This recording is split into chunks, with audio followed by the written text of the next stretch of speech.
Parece bien, vamos a empezar. Maniega, por favor, comprueba que tu micro esté activo. Vale, ¿me escucháis bien? Vale, perfecto. Pues Vale. hago la presentación del webinar y nos ponemos en marcha. Bien, como sabéis, yo soy Cristófol Rovira y hago pues, las funciones de director junto con Mari Carmen Marcos y las de la tutoría pedagógica. Hoy tenemos este webinar con David Maniega, que como sabéis pues, asume las funciones de la tutoría de los trabajos de final de máster y también la docencia de varias unidades de HTML y CSS. Bueno, tiene mucha experiencia, tanto desde el punto de vista profesional como académico, y nos va a hacer una pequeña presentación sobre pues, los contenidos más importantes de esta parte pues, el código HTML, que ya pues, habéis podido ver la semana pasada, y la cuestión pues, es un poco pues, tocar los aspectos más importantes y pues, resolver alguna duda. Vamos a intentar que el seminario pues, no se alargue demasiado, 40 minutos como máximo. La presentación de David va a ser 20-25 minutos y luego 10 minutos, un cuarto de hora, que voy a abrir los micros por si tenéis preguntas, sugerencias o comentarios. Si queda alguna cosa en el tintero, podéis utilizar la tutoría pedagógica. Ya me avanzo por si acaso al final pues, se acaba el tiempo y os queda alguna pregunta pendiente, pues podéis usar la tutoría pedagógica y yo mismo, David os contestaríamos. Lo digo porque cuando acaba el tiempo aparece un reloj y ¡pum!, se corta al final. Por lo tanto, que nadie se preocupe. Si le queda alguna pregunta pendiente, pues plan B es la tutoría pedagógica. ¿De acuerdo? Pues nada, sin más preámbulo, paso la palabra a David Maniega. Perfecto. Hola, buenas tardes a todas y a todos.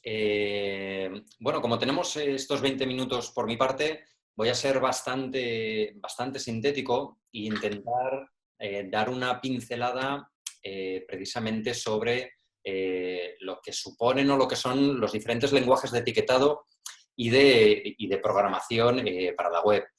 En estos momentos, bueno, estoy compartiendo con vosotros un PDF, no sé si lo estáis viendo por vuestras pantallas, ¿se ve bien? ¿Sí? Perfecto, fantástico. Bueno, pues básicamente, a día de hoy, lo que nos encontramos en el entorno de Internet es una auténtica maraña de siglas que conforman precisamente el ámbito de los lenguajes para la web, ¿no? HTML es el más conocido por todo el mundo porque además es el que lleva más tiempo con nosotros. Estamos hablando de un lenguaje que nació en los años 90 del siglo pasado, por lo tanto empieza a tener una cierta edad, pero ha ido evolucionando con el tiempo, lógicamente, y bueno, han ido surgiendo diferentes metalenguajes a partir de HTML o reformulaciones del mismo, cosa que es bastante necesaria porque Internet ha ido evolucionando y la necesidad tanto de programadores como de usuarios ha ido evolucionando y por lo tanto el lenguaje no se ha quedado atrás. Sí que hay que mencionar una cosa que es muy importante y que también en la unidad de HTML, de XHTML os comentaba, y es que la evolución de los lenguajes suele ser bastante lenta y este es un problema. Generalmente las demandas de los usuarios o las necesidades van más rápidas que la propia evolución de los lenguajes, ¿no? El caso más, más importante que podemos ver es la evolución que está teniendo HTML5, que en origen surgió en el año 2007, estamos ya finalizando el 2016 y tenía que estar acabado el borrador para el año 2014. Y estamos, como repito, finalizando el 2016 y sigue siendo un draft, ¿de acuerdo? Sigue siendo un estándar que no deja de ser no deja de ser de facto un estándar, pero como borrador, en evolución constante. Esto no es que sea malo, pero sí que es importante porque afecta precisamente a muchos de los desarrollos web, ¿de acuerdo? Genera sobre todo incertidumbre, pero bueno, los que llevamos ya muchos años con el tema de HTML, esta incertidumbre la hemos vivido desde el propio HTML y sus propias evoluciones. Por lo tanto, hay que tomarlo todo con un poco de distancia, ¿no? El origen de todo esto, y es fundamental tenerlo muy claro, aunque parezca un poco retrotraernos a la historia de dónde viene todo esto, pero es importante porque podemos ver de una manera muy fácil y entenderlo de una manera muy pedagógica por qué HTML es como es y por qué HTML está evolucionando como está evolucionando, junto con otros lenguajes de programación que luego también os comentaré también por encima, sin entrar a fondo, lógicamente, en cada uno de ellos, porque necesitaríamos hacer mucha más formación sobre el tema. Este origen son las siglas de SGML, ¿de acuerdo?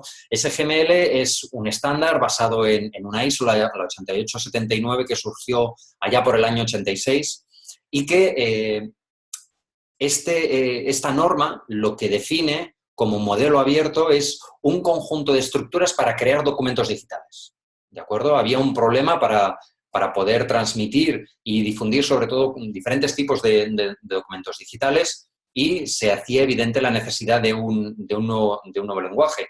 Se generó SGML, SGML que es la madre de todos los lenguajes interpretados, XML, HTML, DHTML, XHTML, HTML5, es decir, de todos ellos, es la madre de todos ellos. Es un lenguaje interpretado, es decir, no necesita compilación, se interpreta a través de un código máquina propiamente a través de los navegadores y esto nos permite además la capacidad de no solamente trabajar con un lenguaje que sería muy complicado porque SGML tiene unas directivas muy complejas, sino que permite generar subconjuntos de lenguajes y este es el elemento importante de SGML. De SGML nacen directivas de lenguajes como HTML, pero también surgen otras directivas específicas basadas en XML, que es otro metalenguaje, que están dedicadas a diferentes sectores. Por ejemplo, el lenguaje EAD, el Encoded Archival Description para archivos, está generado a partir de una notación de XML basada en SGML. Por lo tanto, SGML, como la madre de todo ello, nos permite definir los diferentes metalenguajes. Y dentro de estos metalenguajes es muy importante que tengáis en cuenta cómo funcionan estos metalenguajes. Y estos metalenguajes funcionan gracias a lo que se denomina el DTD, ¿vale? El Document Type Definition.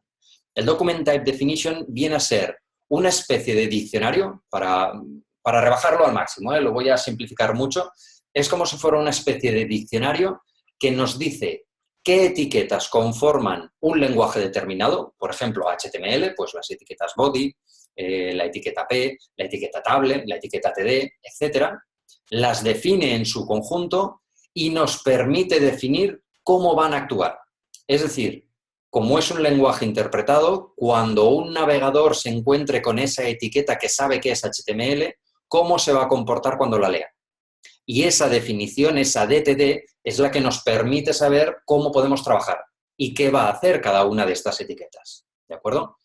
El problema de HTML fue que precisamente en los primeros orígenes, cuando se hizo esta primera definición, que a día de hoy es vigente, ojo, no nos olvidemos de ese aspecto, aunque haya evolucionado, sigue teniendo la vigencia de cuando apareció allá por los años 90. El problema que tiene en origen es que esta DTD, esta definición de cada una de las etiquetas, incluía el formato de estructura, es decir, cómo se comporta estructuralmente, pero cómo se comporta también visualmente, ¿de acuerdo? Esto es porque en un origen HTML no separaba la estructura del formato visual, sino que estaba todo junto y de ahí viene precisamente uno de los grandes problemas que ha tenido HTML a lo largo de la historia, ¿vale?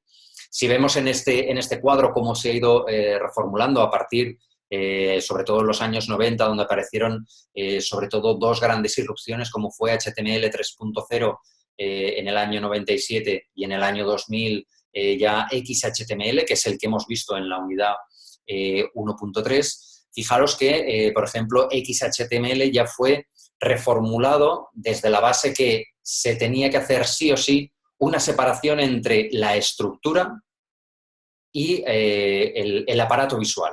¿De acuerdo? No lo consiguió al 100%, obviamente, porque la DTD de HTML, es decir, cómo se tienen que pintar o representar o interpretar las etiquetas del lenguaje, seguían vigentes y siguen vigentes a día de hoy, pero aquí se incluyó un elemento fundamental que a día de hoy lo tenemos con nosotros, que es el CSS, ¿vale? Las hojas de estilo en cascada, el Cascade Style Sheets.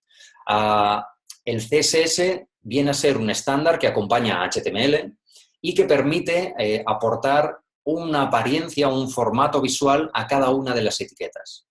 Y en este punto, con independencia de que, lógicamente, ahora no os voy a describir todo el comportamiento de CSS, sí que quiero que tengáis un elemento en mente muy clave, y es que a través de las propiedades de CSS podemos modificar o alterar las propiedades que tiene una etiqueta en origen. Es decir, si una etiqueta HTML, por ejemplo, voy a poner la etiqueta strong. La etiqueta strong que vino a aportar más semántica a la etiqueta o a la antigua etiqueta B de bold, se pintan ambas en negrita, ¿de acuerdo? Es decir, cuando un navegador lee esta etiqueta, automáticamente el texto que está dentro de strong y barra strong lo pinta automáticamente en negrita. Nosotros a través de CSS podemos hacer que la etiqueta strong pierda esa propiedad de negrita y sea completamente normal. O que en vez de ser negrita sea de un color específico o que sea en formato cursiva, etcétera, ¿vale? Esto es un elemento importante porque CSS precisamente lo que incluye es esa capacidad de alterar la propiedad física, la propiedad visual, no la estructural, pero sí la visual de cómo se comporta un elemento de HTML, ¿de acuerdo? Con todo esto lo que tenemos, como podemos ver en esta pirámide, es que tenemos que pensar que HTML nos permite definir estructura, ¿vale? Nos tenemos que olvidar ya de que con HTML vamos a construir estructura y formato visual. La apariencia la vamos a dejar siempre en la parte del CSS. El CSS es el que tiene que controlar nuestro formato visual, es el que nos va a permitir separar ambas estructuras y trabajar de una manera armónica con ellas. Y hay un tercer elemento en esta pila, que es el JavaScript o cualquiera de las tecnologías de scripting, ¿de acuerdo? Estas tecnologías se fusionaron con HTML precisamente con la aparición de un estándar llamado Dynamic HTML o DHTML, en el que a través de diferentes directivas de JavaScript, que como sabéis es un lenguaje interpretado, no es un lenguaje compilado, sino que es un lenguaje interpretado en línea que se tiene que cargar completamente y una vez que se ha cargado completamente en la página nos permite ejecutar y realizar acciones dinámicas dentro de la misma.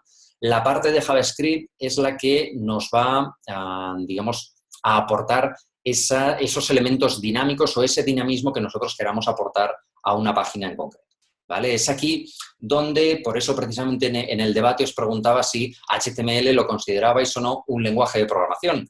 Y es precisamente porque HTML como tal no es un lenguaje de programación, es un lenguaje de marcas, es un lenguaje interpretado, pero en su fusión con otras tecnologías como pueda ser JavaScript, sí que ha llegado a tener pues, ese elemento de que HTML poco más o menos que fagocita JavaScript y por eso se le considera un lenguaje de programación, pero nada más lejos de la realidad, ¿vale? Sí que dentro del ámbito de HTML, y que a día de hoy es uno de los lenguajes más importantes, por no decir, diríamos, de los que más cuota de mercado tiene, junto con Java. Java ya es un lenguaje de programación que necesita compilación, es un lenguaje mucho más robusto que se utiliza básicamente para generar sitios web transaccionales o sitios web en los que necesitamos crear diferentes applets o diferentes widgets que ejecutan acciones sobre todo muy securizadas, muy robustas. Otro lenguaje que sí que está muy difundido es PHP, ¿vale? PHP como lenguaje de programación en origen guarda las letras del personal homepage, aunque a día de hoy PHP en realidad se llama Hypertext Preprocessor, ¿vale? Pero sí que mantiene las siglas del personal homepage. Es un lenguaje multiplataforma y esta es una de las grandes ventajas que que ofrece el lenguaje, lógicamente, y nos permite ejecutar toda una serie de sentencias que no van a ser ejecutadas en el ámbito del navegador del usuario. JavaScript se interpreta 100% en el navegador del usuario. PHP no. PHP se ejecuta al 100% en el lado del servidor, ¿de acuerdo? Por lo tanto, todas las peticiones que se realizan en el servidor se ejecutan en tiempo real y son pintadas o mostradas a través del navegador en una página web hecha en PHP.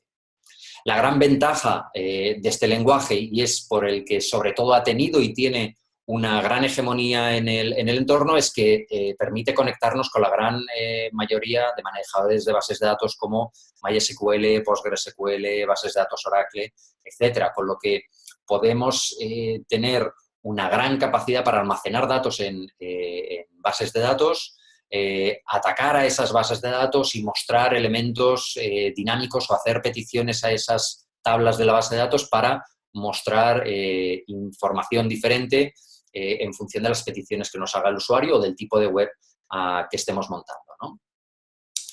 Como os he dicho, 100% se ejecuta en el servidor y este es un peso importante que resta o ayuda precisamente a uno de los temas que iremos viendo en el TFM, que es el tema del WPO, el Web Performance Optimization, y es que al no ejecutarse en tiempo real en la parte cliente, optimiza mucho la carga de la propia página porque es el servidor el que se encarga de servirlas, ¿no? Por ejemplo, la misma plataforma WordPress está basada en PHP, un lenguaje que además es muy fácil de aprender y con el que podemos tener sobre todo la ayuda de una gran comunidad de desarrolladores que están detrás de este lenguaje, ¿no?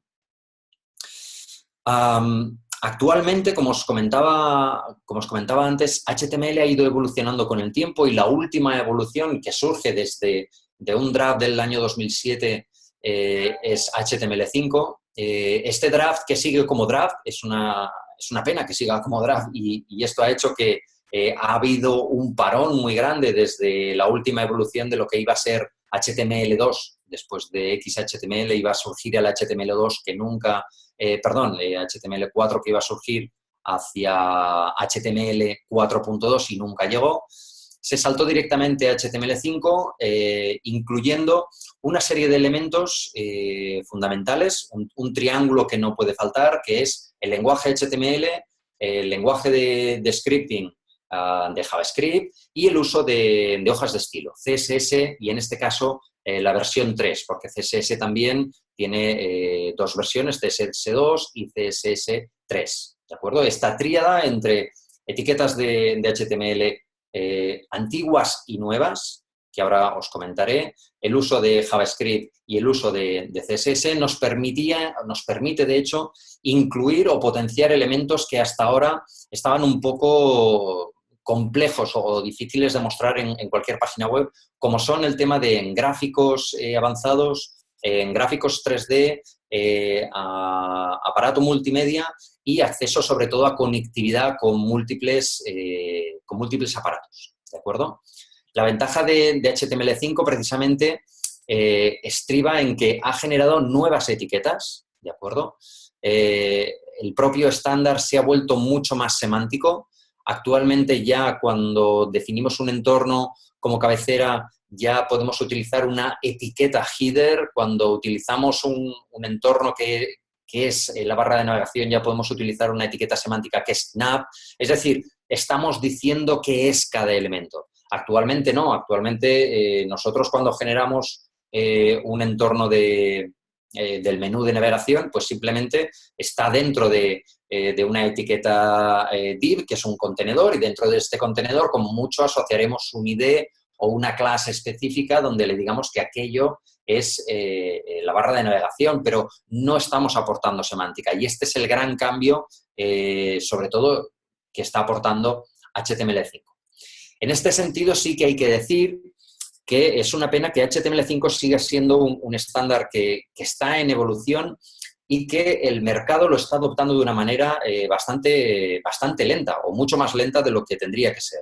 Sí que es cierto que está evolucionando mucho la industria de los navegadores, básicamente por la irrupción muy brusca ya hace unos años de Chrome, el navegador de Google, que hizo que la batalla entre Firefox y Internet Explorer casi quedara en el olvido, porque Chrome se ha convertido, de hecho, en el navegador más hegemónico en cuanto a uso a nivel mundial y, por lo tanto, digamos, esas luchas comerciales entre navegadores pues casi están desapareciendo, ¿no? Si utilizamos un recurso que es muy interesante, que es Can I Use?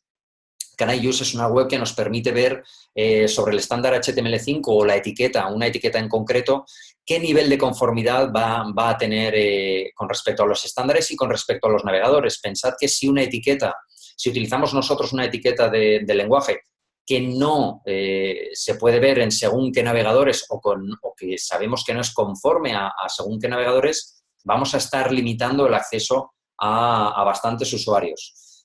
Pensad que lo que buscamos, y esto es muy importante, a la hora de crear un sitio web, es que este sitio web sea cross-browser. Es decir, que se intente ver en el tanto por ciento más grande exactamente igual en todos los navegadores. Esto es realmente difícil y esto os lo digo porque cuando hagáis el trabajo final de máster en vuestro proyecto os vais a encontrar que cuando miréis la compatibilidad entre Edge o Firefox o Chrome o si vais ya directamente a Safari en entornos Mac, etcétera, vais a ver seguramente diferencias en la interpretación del lenguaje y tampoco os tenéis que preocupar en exceso por ello, ¿vale? Pero sí que tened en cuenta que HTML5 es un lenguaje que todavía tiene que eclosionar mucho más de lo que lo está haciendo actualmente. Sí que es cierto que hay muchos sitios web que lo están adoptando poco a poco y precisamente hay un elemento vital que está haciendo que esto sea así y es la irrupción de los dispositivos móviles, tanto smartphones como tabletas. En este sentido, deciros que dentro de esta evolución lo que tenemos es precisamente el concepto de web responsive, es decir, una web que se vea exactamente conforme a un ordenador, una pantalla grande, como a una pantalla pequeña de un smartphone. Es decir, adaptando la pantalla al uso y al contexto de uso, no simplemente haciendo una visualización de aquella página minimizada o más pequeña. Por lo tanto, HTML5 va a ser el lenguaje que vamos a estar analizando y viendo muy de cerca precisamente por esta evolución, ¿de acuerdo? Tanto de etiquetas que están formadas y funcionan exactamente igual que el resto de etiquetas de HTML, como por la evolución de las nuevas etiquetas que va proponiendo la comunidad hacia el Web Consortium, que es quien al final adopta estas etiquetas del propio lenguaje, ¿de acuerdo? Bueno, me he pasado un minuto, Christopher. Perfecto. Pero Perfecto, David. más o menos creo que la pincelada en global y ahora con las preguntas que podáis hacer, pues podremos bajar más concreto a lo que necesitéis.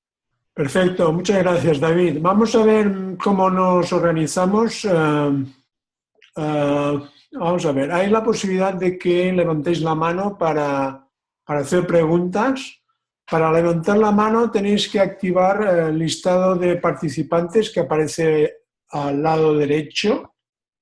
Este listado de participantes se activa con el menú inferior y ahí tenéis la posibilidad de... Yo os voy dando, a ver si...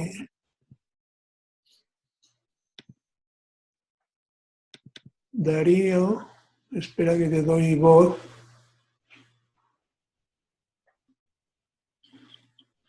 Un momento.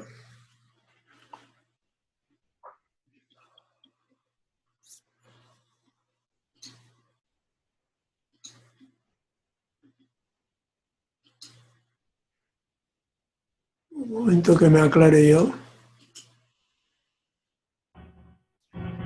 Vale, Darío, parece que ya puedes participar y hacer una pregunta. No sé si me escuchas, David. Perfecto. Alto y Sí, claro. perfecto. Bueno, tengo dos consultas realmente. Primero, algo que no me quedó muy claro es el tema de qué función cumple canews.com. Es algo que no me quedó muy claro. Y dos, hablamos de que HTML5 prácticamente se generó o evolucionó desde el año 2007, ¿verdad? Correcto. Si bien es cierto, aún seguimos manteniendo una versión de prueba o seguimos estando en el proceso de la evolución de HTML5, eso no impide el tema de que el HTML se puede integrar fácilmente al tema de la web semántica. Bien, mira, empiezo por esta última parte. Fíjate, estamos hablando de web semántica desde hace por lo menos 10 años o más. Es uno de los problemas más importantes que tenemos. Es decir, de siempre se ha tenido la necesidad de aportar más información al contenido. Es decir, qué es cada cosa, ¿no? Poder definir pues, que esto es un título, que ya lo hacemos semánticamente con una etiqueta H1, H2, etcétera, con niveles de importancia, pero nos faltaban definir diferentes estructuras. HTML5 ha empezado con eso, ¿vale? Incluyendo nuevas etiquetas en el lenguaje que permite decir que esto es una sección, que esto es un complemento, que esto es una barra de navegación o que esto es un pie de página. Esas nuevas etiquetas son, digamos, la base de algo que tiene que ir mucho más allá para aportar realmente un valor semántico que, ojo, no es que ayude a las personas, pero sí va a ayudar a los motores de búsqueda precisamente para que sean más eficientes a identificar según qué elementos e incluso descartar otros. Fíjate que, por ejemplo, en muchas ocasiones no vemos la necesidad de por qué un bot de Google tiene que indexar el contenido de un menú de una página web, cuando a mí lo que me interesa es que me estés indexando el contenido para generar ese posicionamiento, que es donde yo estoy haciendo todo el trabajo de SEO, precisamente, ¿no? No lo estoy haciendo en el menú lo he hecho una vez y ya está, ¿no? Entonces, en ese sentido, HTML5 sí que viene a cubrir ese nicho y ha ido reformulando y ha ido adaptando la capacidad de poder crear nuevas etiquetas, y eso creo que es realmente muy, muy interesante, ¿no? Y esa es la tendencia, es decir, yo creo que HTML5, como ya dije en el foro de debate, va a ser un draft constante, que va a estar en evolución, y eso no es malo del todo. Lo que en un principio parecía que era malo porque no íbamos a tener, digamos, un estándar cerrado, el hecho de que sea un draft en constante evolución va a resultar algo realmente positivo. Sobre tu primera pregunta del Can I Use, una web en la que tú puedes decir, por ejemplo, sobre una etiqueta, tú escribes, si entras en la web de canIuse.com, tú pones pones una etiqueta y entonces te va a decir si puedo utilizar esta etiqueta y conforme a qué navegadores esa etiqueta va a tener o no va a tener problemas. ¿De acuerdo? Por lo tanto, imagínate que estás pensando una cosa muy concreta, ¿no? Pues que tengas un nicho de mercado de un cliente específico que sepas que tiene un navegador muy concreto dentro de su ámbito. Imagínate una administración que utiliza un navegador concreto. Si tú ya ves que una etiqueta no es conforme a ese navegador, evítala, ¿de acuerdo? Es decir, simplemente es para saber pues, cuál es el nivel de conformidad y te viene a decir si puedo utilizar esa etiqueta o no, o si voy a tener problemas utilizándola, ¿vale? Que a veces el conocimiento o el desconocimiento de las etiquetas, pues eso nos aporta mucho valor. Es una guía muy rápida para saber cómo evoluciona también pues, el lenguaje. Ok. Muy bien. También tenéis la posibilidad de intervenir por medio del chat. El chat también se activa con el menú inferior que pone chat. Y ya tenemos una pregunta. David, no sé si puedes ver tú la pregunta en el chat. Sí, la estoy viendo ahora, ¿vale? Bueno, la leo. Dice, ¿puedes dar una mejor definición de una página web responsive? El otro día tuve un debate acerca de la definición con un compañero de trabajo. Mi definición es solamente una página para todos los dispositivos siguiendo la filosofía Mobile First y que el CSS es el encargado de mostrar en diferentes maneras un mismo documento HTML. El de mi compañero era que un servidor se encargaba de mostrar diferentes tipos de HTML según el dispositivo. La discusión debió ser muy interesante porque realmente el concepto responsive aquí, sobre todo por la traducción que se ha hecho al castellano del concepto responsive, ¿no? Se ha utilizado el responsivo o se ha utilizado el adaptative, ¿no? Una web adaptativa. Claro, en un principio podemos decir que una web responsive tiene que ser una web que no es que se acomode no es que se acomode a un dispositivo en concreto, sino que lo que tenemos que hacer es pensar en qué dispositivo se va a visualizar esa página web y a partir de ahí tenemos que crear el formato visual para cada uno de estos dispositivos. Es decir, el concepto adaptado, el segundo, el que un servidor es capaz de determinar qué tipo de dispositivo es y adaptarlo, esta es un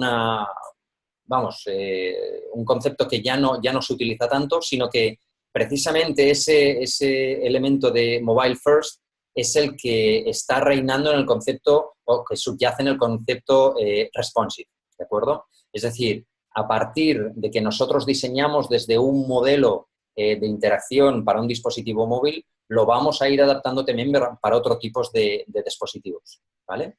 Pero sí que teniendo en cuenta que no tenemos que partir de una única web y que de esa única web se va a ver diferente o tenemos que generar diferentes webs para el dispositivo, ¿vale? No es nada de eso, es pensar cuál va a ser el modelo de interacción en un móvil, el modelo de interacción en una tableta y el modelo de interacción en una pantalla, digamos, más grande. Y a partir de aquí adaptaremos nuestro CSS a cada uno de los dispositivos, ¿de acuerdo? Por otro lado, hay otra pregunta.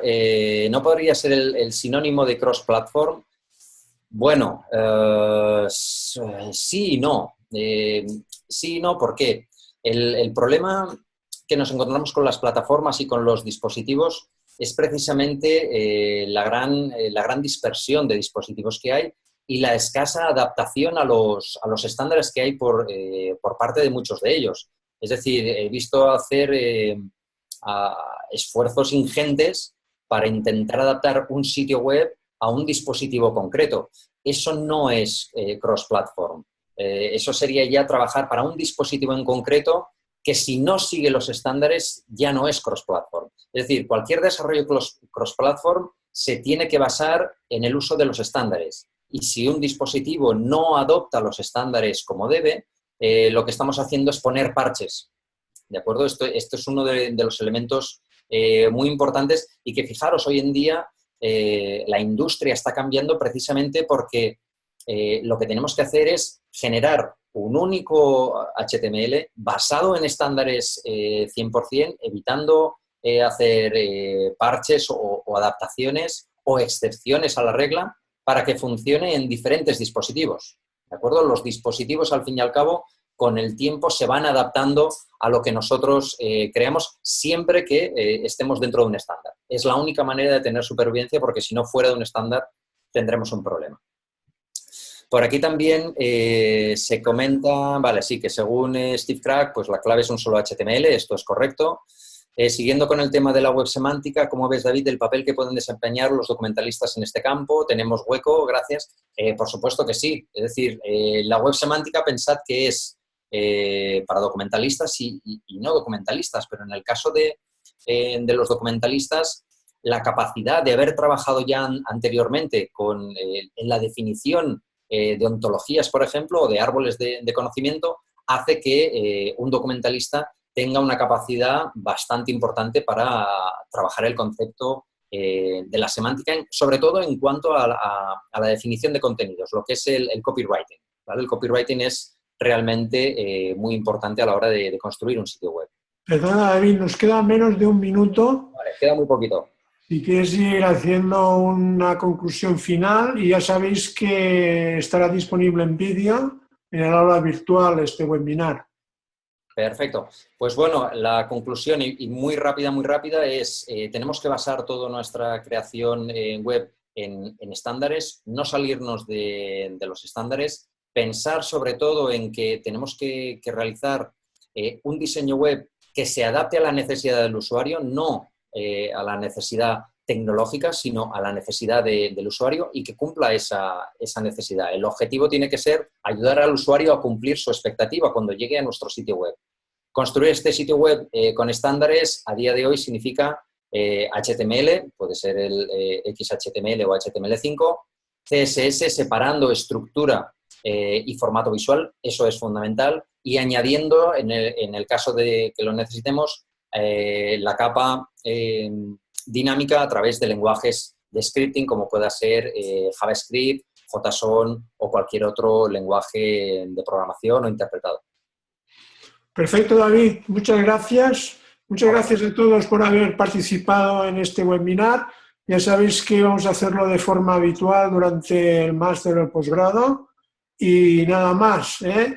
Recordaros que conviene que hagáis un pequeño resumen para que luego esto tenga influencia en vuestra nota final global de la asignatura, un pequeño resumen en el aula virtual.